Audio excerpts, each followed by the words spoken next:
पीढ़ियां बदली, भाजपा की पीढ़ियां बदली, संकल्प नहीं बदला। कभी संकल्प नहीं बदला। 370 धोखा है, कश्मीर बचा लो मौका है, ये चिल्लाते चिल्लाते धूप में कितनी बार कंठ सूखे हैं आपके। जब मोदी जी का चुनाव है, ये महायज्ञ है जो देश में होने वाला है। क्या किया ये मुझे बोलने की जरूरत ना हो, मेरा काम बोलना चाहिए, मेरा काम बोलना चाहिए। किसी की दया पर नहीं, अपने कार्यकर्ताओं के पसीने पर, अपने कार्यकर्ताओं के ताकत पर आती है। कोई वोट कटिंग नहीं, कुछ नहीं, सीधी सीधी टकराहट कांग्रेस के साथ।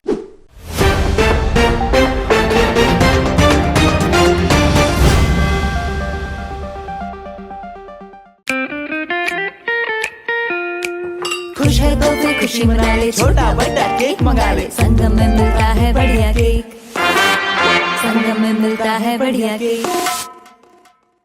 भारतीय जनता पार्टी का केंद्रीय कार्यालय आज दुर्ग जिले में खोला गया। इस कार्यालय का उद्घाटन छत्तीसगढ़ के गृह मंत्री विजय शर्मा के द्वारा किया गया और यहां से कार्यकर्ताओं में एक जोश और उमंग का बिगुल भी फूंका गया। जीत का लक्ष्य रखा गया है, दुर्ग जिले की सीट को जीतना है, लोकसभा की जो सीट है, और यहाँ से कमल का फूल जिता के मोदी जी को भेंट करना है। ये बात विजय शर्मा जी कह रहे थे। छत्तीसगढ़ में 11 लोकसभा सीट है और 11 की 11 सीट जीतने का दावा भी कर रहे हैं भारतीय जनता पार्टी के पूरे नेता। वहीं छत्तीसगढ़ में जीत का परचम लहराने के बाद से लोकसभा की पूरी सीट जीतने की तैयारी में भाजपा अपनी रणनीति बना रही है। अनुशासन की बात करते हुए विजय शर्मा इस कार्यक्रम में नजर आए कि फोटो खिंचा के पोस्टर में लगाना ये नेतागिरी नहीं है। एक अनुशासन में रहना ही एक अच्छे नेता का कर्तव्य होता है और सबके अंदर जो नेता छुपा हुआ है उस नेता को सामने लाने के लिए भारतीय जनता पार्टी मौका देती है। विभिन्न विषय पर विजय शर्मा जी से चर्चा हुई। आइए सुनिए विजय शर्मा जी ने क्या कहा। उसमें संशय नहीं है, मिलने वाले काम को पूरा किया जाना चाहिए, यह आवश्यक होता है। मैं आपसे एक बात पूरी शुद्धता के साथ कहना चाहता हूं, मैं आपसे वही कहूंगा जो सच है। या कहूं तो मैं आपसे सच ही कहूंगा और सच के सिवा कुछ नहीं कहूंगा भैया, सच के सिवा कुछ नहीं कहूंगा। मैं 100 बार इस बात को कहना चाहता हूं कि अनुशासन में ताकत है। फोटो से नेता नहीं होते हैं, बड़े पोस्टर से नेता नहीं होते हैं, और इसलिए युवा मोर्चा के साथी कार्यकर्ता बिल्कुल इस बात को गांठ बांध कर रख ले कि मैंने क्या किया ये मुझे बोलने की जरूरत ना हो, मेरा काम बोलना चाहिए, मेरा काम बोलना चाहिए। और काम अगर बोलेगा तो सब सुनेंगे। 1000 विरोध होंगे तो भी आप आगे बढ़ेंगे, उसमें भी संशय नहीं। ये चुनाव है, हमारा चुनाव तो निपट गया बहुत बड़े बहुमत के साथ। इस विधानसभा में भारतीय जनता पार्टी की सरकार बनी है। भारतीय जनता पार्टी और छत्तीसगढ़ के संदर्भ में कहा जाता था कि छत्तीसगढ़ में कुछ ऐसे कांग्रेस का गढ़ है रहा है, और यहाँ जब थर्ड फ्रंट होता है, जब वोट कटिंग हो जाती है, तब भाजपा की सरकार बनती है। कार्यकर्ताओं का पराक्रम है जिस पर सरकार बनती है। इस बार आप देख लीजिए, कोई वोट कटिंग नहीं, कुछ नहीं, सीधी सीधी टकराहट कांग्रेस के साथ थी और प्रचंड मतों के साथ भाजपा के विधायक जीते हैं, और आज तक की सबसे बड़ी संख्या के साथ विधानसभा इस क्षेत्र में जीत करके भारतीय जनता पार्टी ने स्पष्ट बहुमत की सरकार बनाई। कहां भैया, कहां का तिकड़म, कहां का तिकड़म, कहां की ऐसी बात की वोट कटिंग होगी तो भाजपा आएगी किसी की दया पर? ना ना, भाजपा किसी की दया पर नहीं, अपने कार्यकर्ताओं के पसीने पर, अपने कार्यकर्ताओं के ताकत पर आती है। ये बिल्कुल निर्धारित है, भाजपा है मतलब कार्यकर्ताओं की ताकत। और इस बार मैं आपसे निवेदन पूर्वक कहना चाहता हूं कि हमारा आपका चुनाव तो संपन्न हुआ, हमारा आपका चुनाव संपन्न हुआ। आने वाला चुनाव मोदी जी का चुनाव है, मोदी जी का चुनाव भैया। कोई एक लेस मात्र भी संशय न हो। आज से चुनाव का डिक्लेरेशन होगा, कोई नामांकन भरेगा, किसी का नाम आगे आएगा, इन पछड़ों में नहीं पड़ना है। माननीय सांसद महोदय ने आपसे बहुत स्पष्ट कहा है, इन पछड़ों में नहीं पड़ना है। हमारे लिए चुनाव आज से शुरू हो गया, घर घर में संपर्क हम आज से शुरू कर दें, घर घर में संपर्क शुरू करते हैं। जो योजना इस कार्यालय से बनती है, उस योजना के आधार पर हमारा क्रियान्वयन प्रारंभ हो जाए। मोदी जी के चुनाव के लिए मेरा पसीना बहना चाहिए भैया, इतना ध्यान रख लेना। मोदी जी के चुनाव के कारण के लिए मेरा पसीना बहना चाहिए। इस देश में ऐसे सामर्थ्यवान सरकार को पूर्ण बहुमत के लिए बिठाने के लिए मेरा पसीना बहना चाहिए। वही इस यज्ञ में मेरी आहुति है, वही इस यज्ञ में मेरी आहुति है। देश में मोदी जी की सरकार जरूरी है, देश में मोदी जी की सरकार जरूरी है। कंठ कितने बार सूखे भैया आपके, 370 धोखा है, कश्मीर बचा लो मौका है, ये चिल्लाते चिल्लाते धूप में कितनी बार कंठ सूखे हैं आपके। 1952 में जिस संकल्प को लिया गया था, आज जाकर 2019 में 370 कश्मीर से हटा है। 70 साल लगभग लग गए, पूरी भाजपा की पीढ़ी बदल गई, भाजपा की पीढ़ियां बदल गई। जिन्होंने संकल्प लिया वो पीढ़ी एक भी नहीं है, कोई बीच की पीढ़ी भी नहीं है, आज की पीढ़ी है। हर बार हम अपने कार्यालयों में जाकर के जब भी भारत माता की पूजा करते थे, हम चिल्लाते थे 370 धोखा है, कश्मीर बचा लो मौका है, हम चिल्लाया करते थे। वो सिर्फ नारा नहीं था, वो हमारा संकल्प था। हर बार हम अपने संकल्प को दोहराते थे अपने कार्यालय में बैठ करके। और देख ले, पीढ़ियां बदल गई परंतु हमारी पार्टी का संकल्प नहीं बदला। हमने आज जाकर के अपना संकल्प पूरा किया। हर बार भारतीय जनता पार्टी की घोषणा पत्र में हुआ करता था कि हम राम मंदिर वही बनाएंगे, हम राम मंदिर वही बनाएंगे। पीढ़ियां बदली, भाजपा की पीढ़ियां बदली, संकल्प नहीं बदला, कभी संकल्प नहीं बदला। और उस संकल्प को भी भाजपा के कार्यकर्ताओं ने पूरा करके दिखाया है। उस संकल्प को भी भाजपा के कार्यकर्ताओं, मैं आपसे कहना चाहता हूं कि वो पार्टी जो कोई संकल्प ले और पीढ़ियों की दूरी तय करके भी उस संकल्प को पूरा कर दे, ऐसी पार्टी के कार्यकर्ता हम हैं साथी, ऐसी पार्टी के कार्यकर्ता हम हैं। कोई बड़ी गाड़ी में घूम रहा है, कोई लाल बत्ती की गाड़ी में घूम रहा है, अरे भूल जाओ उन बातों को, उससे कुछ नहीं होता भैया, उससे कुछ नहीं होता। मैंने कितनी मेहनत से, कितनी मशक्कत से अपनी पार्टी के लिए काम किया है, वही आपका माना जाएगा, उसी पर आपका आकलन होगा।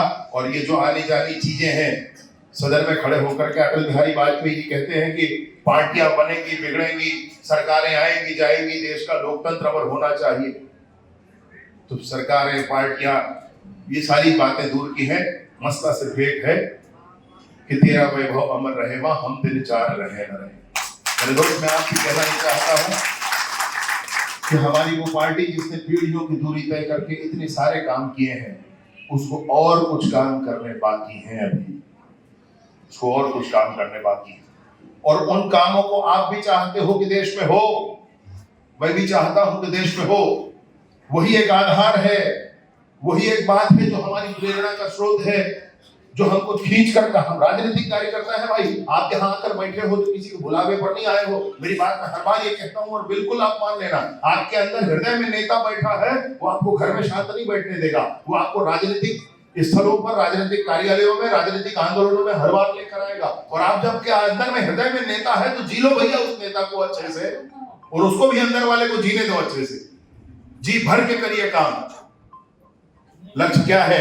हम राजनीतिक कार्यकर्ता हैं, हमारा लक्ष्य है कि हमारे देश में ऐसी सरकारें होनी चाहिए। हमारा लक्ष्य है कि हमारे देश की सरकार, हमारे देश के कल्याणार्थ जो काम है वो करना चाहिए। हमारे भारतीय जनता पार्टी के कार्यकर्ताओं के मन में बड़ा स्पष्ट भाव होता है कि मेरा देश मजबूत होना चाहिए। हमारा स्पष्ट भाव होता है कि हमारे देश को परम वैभव के शिखर तक पहुंचना चाहिए, हमारा स्पष्ट भाव होता है। और जब हमारा ये स्पष्ट भाव होता है तो हमारा काम भी बहुत स्पष्टता के साथ जमीन पर दिखना चाहिए।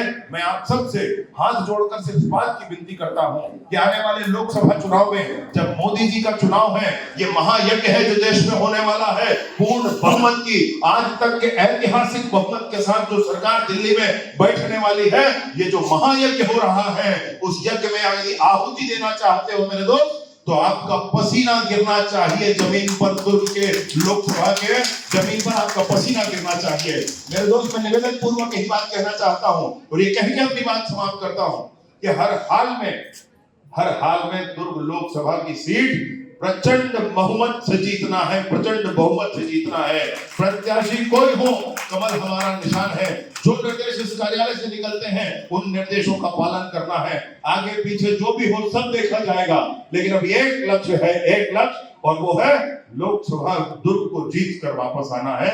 मेरे दोस्त, हर हाल में ये बात पूरी होनी चाहिए, इसमें कोई संशय न रहे, इसमें कोई संशय न रहे।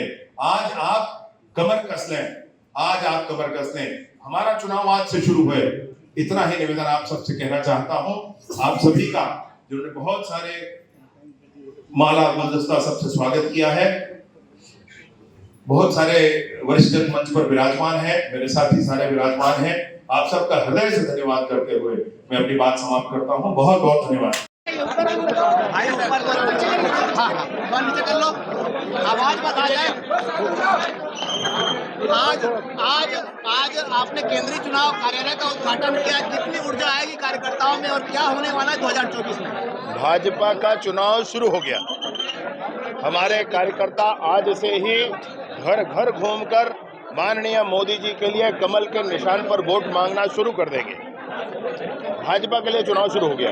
आपने कहा अनुशासन में रहना होगा, ये तो हमारी पार्टी का हर बार का अपील होता है, इसमें अनुशासन टूट चुका है लगता है। ना हमारी पार्टी का भाजपा से अधिक अनुशासित कोई राजनीतिक पार्टी बताएं आज मुझे। भाजपा से अधिक कोई राजनीतिक पार्टी हो अनुशासित, वो बताएं आप मुझे। जो निर्णय हमारी पार्टी का हो गया उसको सारे कार्यकर्ता मानते हैं। 9 विधानसभा में से 7 में भाजपा है, 2 में कांग्रेस है, क्या लगता है 9 में क्या होगा? 11 की 11 लोकसभा की सीटें भारतीय जनता पार्टी जीतेगी। माननीय नरेंद्र मोदी जी की स्पष्ट बहुमत की सरकार केंद्र में बनेगी। ये सारी घोषणाएं, ये सारे पूर्वानुमान मैं अभी से आपको कह दे रहा हूँ। कांग्रेसी नेताओं में इंटरेस्ट नहीं लग रहा है चुनाव लड़ने का। हाँ, वो तो पीछे हट जा रहे हैं, कह रहे हैं कि मैं चुनाव नहीं लड़ूंगा करके, ऐसे कई लोग कह रहे हैं। क्या कारण तो मुझे ये लगता है कि जनता से भय है उनको, जनता से भय है। रोजगार वाली सभ्यता कवर्धा चली, कांकेर चली, यहाँ दुर्ग में भी वैशाली में चलने की बात होती है, सच्चाई कितनी है क्या उसका? नहीं, देखिए कहाँ क्या है ये मैं नहीं जानता हूँ। मसला ये है कि जो कानूनन है वो काम होगा, कानून के आधार पर, कानून के दायरे में सब काम होते हैं और वैसा ही है। भाजपा स्पष्ट मानती है सरकारें संविधान के आधार पर और प्रशासन कानून के आधार पर चले।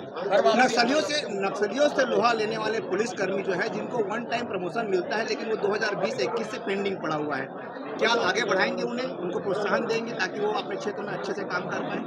नक्सलियों के विषय में जिन्होंने बड़ी पीड़ा दी है पूरे छत्तीसगढ़ को, जिन्होंने लोगों को, वनांचल के लोगों को सड़कों से, स्वास्थ्य से, बिजली से, मोबाइल से, राशन से सबसे दूर रखा है, ऐसे लोगों के विरुद्ध संघर्ष करने वाले, आगे बढ़ने वाले, लड़ने वाले लोगों के लिए जो जो आवश्यक है सब कुछ किया जाएगा। वन टाइम प्रमोशन का हर वापसी अभियान आपका चलने वाला चलते हैं, मेरा ख्याल हो गया है विषय। जिस तरह विधानसभा महतारी वंदना की फेस पे जीता गया है, लोकसभा किस फेस पे जीता जाएगा?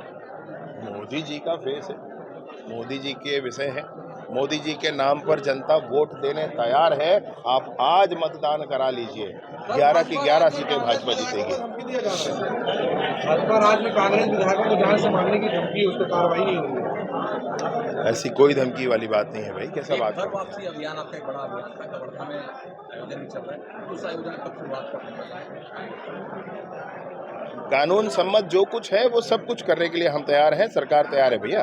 कानून सम्मत जो कुछ है वो सब किया पिछले जाए। चुनाव में कांग्रेस ने एक आरोप लगाया था भाजपा के 15 साल के कार्यकाल में कि लगभग 35,000 से अधिक जो महिलाएं हैं, युवतियां हैं, वो गायब हुई हैं छत्तीसगढ़ से। उन्होंने 5 साल में कोई ऐसा काम नहीं किया जो वापस ला सके। क्या आपको जानकारी है और क्या वापस लाने का कोई प्रयास किया जाएगा? थोड़ी देर पहले ये प्रश्न और हुआ है वुमेन ट्रैफिकिंग के विषय में। मैं आपसे ये कहता हूँ कि सरकार को बनकर 1 महीना हुआ है, 1 महीना और रुक जाइए, 2 महीना और रुक जाइए, तब आप आकलन कर पाएंगे कि सरकार के काम क्या हैं। विष्णुदेव सरकार जिस प्रचंड वेग से आगे बढ़ रही है, जैसे निर्णय विष्णुदेव सरकार ने 1 महीने में कर लिए हैं, आप खोजते रह जाएंगे। पूरे देश में कोई ऐसी सरकार न मिलेगी आपको जो 1 महीने में इतने काम कर रही है। बहुत बहुत आभार। स्पर्श मल्टी स्पेशलिटी हॉस्पिटल अब गैस्ट्रोएंटेरोलॉजी की सुविधा के साथ आपकी सेवा में, साथ ही दे रहा है एम्बुलेंस के लिए टोल फ्री नंबर की सुविधा 1800 30 91616।